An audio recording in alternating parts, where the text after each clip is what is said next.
Welcome back to Trey Tonya Loveology. You are tuned into season 2, episode 4.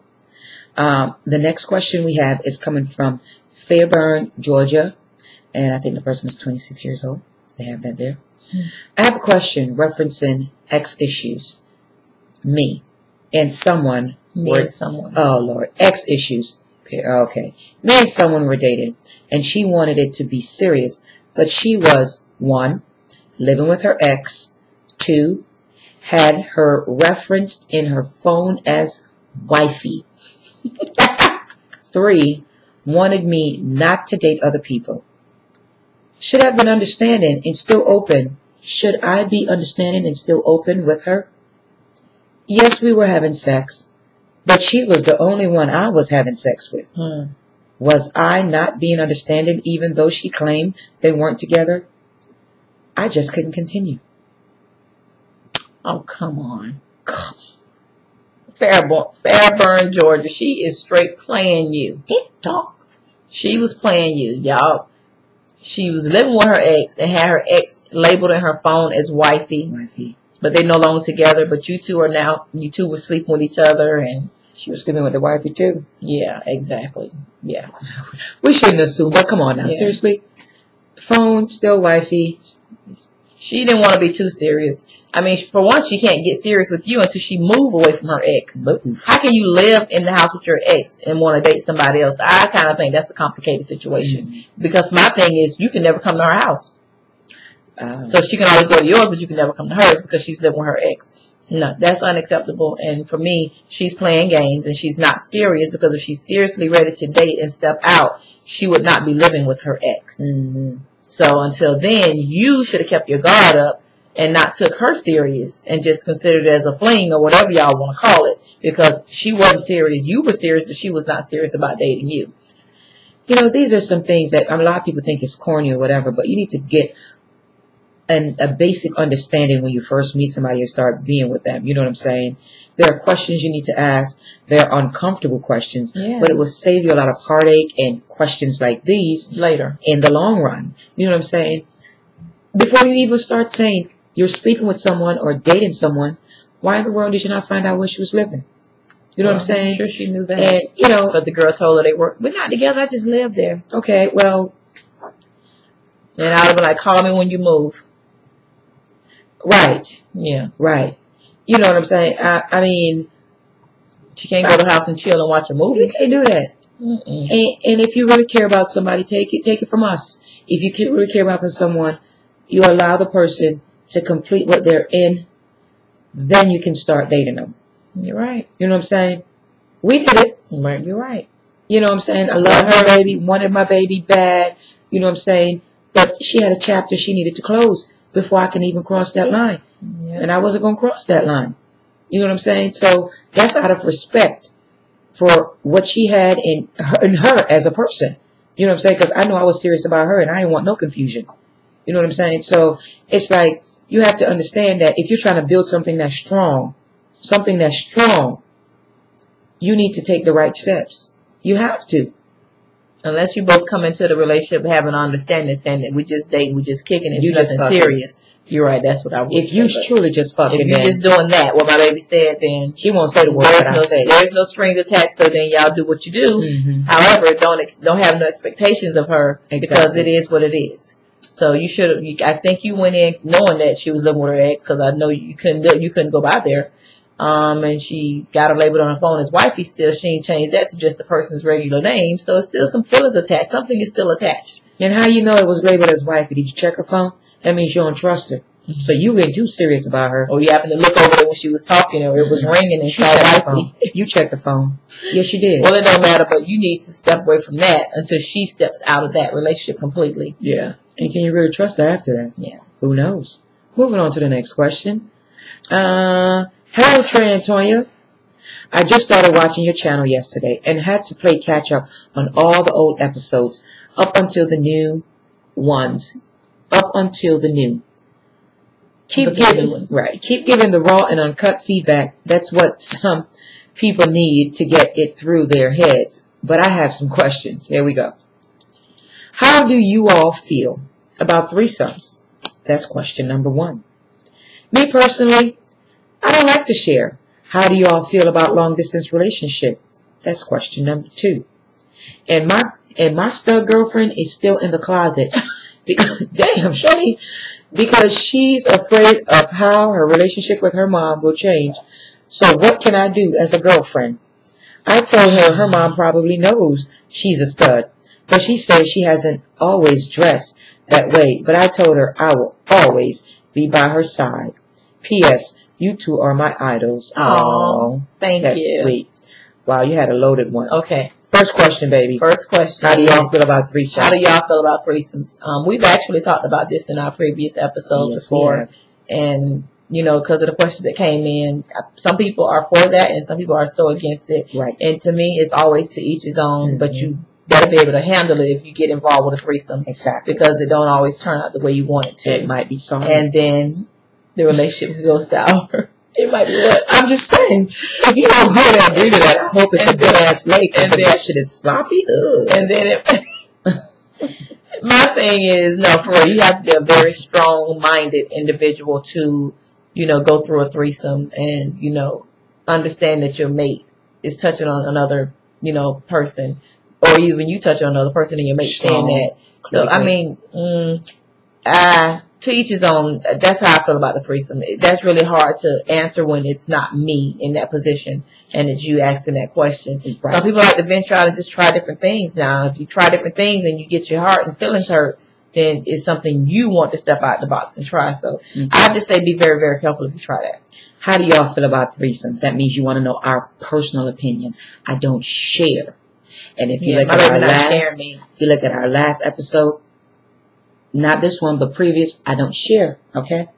Tell them the only person you will let me, you know. Anonymous or Janet Jackson? Janet Jackson. Janet Jackson can have some. She can get it. She can get it, but I'm going to get it too. That's about it. Janet, what's up? We sexy. We look good. Control. Yes, Janet can get it. Janet Jackson is the only one nobody would share me with. I would. That's about it. Oh, yeah. Other than that, no, I don't share. No. You know. But Janet, you can only get once. Don't try to come back for 2 times. One dip and out. Lick, split it. I'm just playing. The next question is, how do y'all feel about long distance relationship? I don't. My baby don't do it. I would not do a long distance relationship. I don't give a hoot. I don't care how much I like the person, how much they like me, or even fell in love. I cannot do a long distance relationship. Okay, and my baby can't do it. But I got to say why. Go ahead and say why. I guess because I'm very spoiled. Oh, yes, she is. I need my time. I need my attention. I need that affection. And I can't get that if you're long distance. So for me, I can't do long distance relationships. You don't want Skype? No, I can't do that Skyping. I can't do the phone sex and stuff because that ain't going to do nothing for me but make me more pissed off that you're not in my presence. So I can't do long distance relationships. It's not that I can't trust a person. It's just that I know I need that attention and I need that affection close by. When I walk in the house from work or when you walk in the house from work, I want to be there. I want you there. So I can't do that. Okay, when am I going to see you in 2 more weeks? Okay, I'm counting down. Oh, no. I come for them 2 weeks, you're on there for a couple of days, and you go back, and you come back another month. I can't do it. I, on the other hand, could do it. Pause. You can do it with me. I knew she was going to do that. I know my baby like a dog. I was just getting ready to say. Can you do a long distance relationship with me? Baby, let me answer. My mom sent me to California for 6 months. Woman, let me answer my question. Go ahead. Okay? Maybe I should say, I have done it. Okay. I used to do it. When I was in college, that's all I had. I wouldn't date anyone in town because I used to like the spontaneity that, of going and, seeing someone. And it was like always being on that first date again. That's why I used to do it. Having grown up and knowing that I'm no longer in college, going to classes and traveling all around playing basketball. I have a home, I have a career, I have a family. There's absolutely no way I would want a long distance relationship now. I have gotten spoiled, and I've also gotten accustomed to the touch, to feel the affection, the greetings, all that, the snuggly stuff. I would miss that disgustingly. You know what I'm saying? So I know I couldn't do it now at this point of my life. Before I used to. So it depends on how old you are. You know, I think it really does. If you're one of those people who are young and just, you know, up and coming and fresh new and just, you know, no holds barred, want to go here and there, you probably can do it. Because then you can travel back and forth and not have much responsibility, but the basics. Yeah. Right now, I wouldn't do it. I wouldn't want it. I mean, this is my wife. Why would I want to be away from her for a lengthy amount of time? It sickens me to even be at work and she's at work. You know what I'm saying? So I know it's disgusting and so bad. Deal with it. That's how we are. Yeah. But yes. But you know, that's not for us. But to each his own. Yeah. I think it depends on what part of your life you're in. Yeah. Okay, we're back to this other question. This is your third question. You have a stud who's in the closet, and it's because of mommy. And she think mommy doesn't know? Mommy knows. Mommy knows. Mommy been new. Mommy been new. And it's one of those things, parents nowadays don't want to say it. They want their children to come and say it to them. I am not the one to tell a person, hey, open up the closet door, come out and throw the key away. That's not me. That's a choice you have to make. But again, when you're in a relationship with a person who is out, it's very hard. It's hard to deal with somebody that's hiding in the closet. To be in a closet when you have somebody who's just ready to be out and love all over you. Yeah. You know what I'm saying? I was in the closet for a while because of my family and, you know, my thought of how they would react. But eventually I was just like, I gotta be me. I can't, you're not going to be happy staying in the closet. Yeah. And if you're around your family, they're going to start sensing that tension, that hiding, that secretiveness, you know, it's there and they know. So why not just really test the love that they have for you? And why not do it now versus waiting and waiting and waiting? Because the first thing they're going to say to you is, why are you just telling me? Why you been hiding this? You never know what the result's going to be. So you have to be happy for yourself. Yeah, and I mean, to each his own with dating somebody that's in the closet because, like Mother said, that's hard. I wouldn't dare date nobody that's in the closet because if you're open and you're free and you're happy about who you are and your skin, but then when y'all go certain places, they're being cautious and looking and being careful about where you go. That's too much. It takes too much to do that. It takes too much energy out of you when you know you openly a lesbian and then you got a partner that's still in the closet because they haven't told their mom.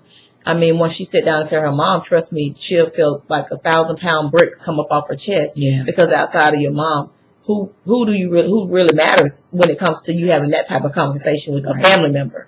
Your mom is that important person that you want to share that with, but she need to find the time to just really let it out because her mom already knows. And have her sit down and watch this segment because, you know, I think the most important statement that you wrote was, I will always be by her side. And to have someone who's going to support you and be there for that. No matter what. That's good for you. That's what she needs. And, you know, maybe that will help her to go ahead and discuss this with her parents, mom, or I guess it's mom. You know what I'm saying? And just take that chance. Take that risk. Especially if that's somebody she want to pursue a long-term relationship with. Right. You know, I mean, if she's not that serious about you, she's not going to do it. Yeah. You know what I'm saying? That's true. But, you know, this is another way of letting her know you're serious about going further with this relationship, being open and you getting to know her family, being a couple. So she needed to really reconsider going ahead and talking to her mom about this. Wow. You know, I wish you guys luck with that because it really sucks to be in a closet, especially when you want to be out. Yeah. And just, you know, shaking that rainbow like we all do. You're watching Trey and Tonya's Loveology. We're going to go ahead and take a quick break. We'll be right back. You are in tune to Season 2, Episode 4.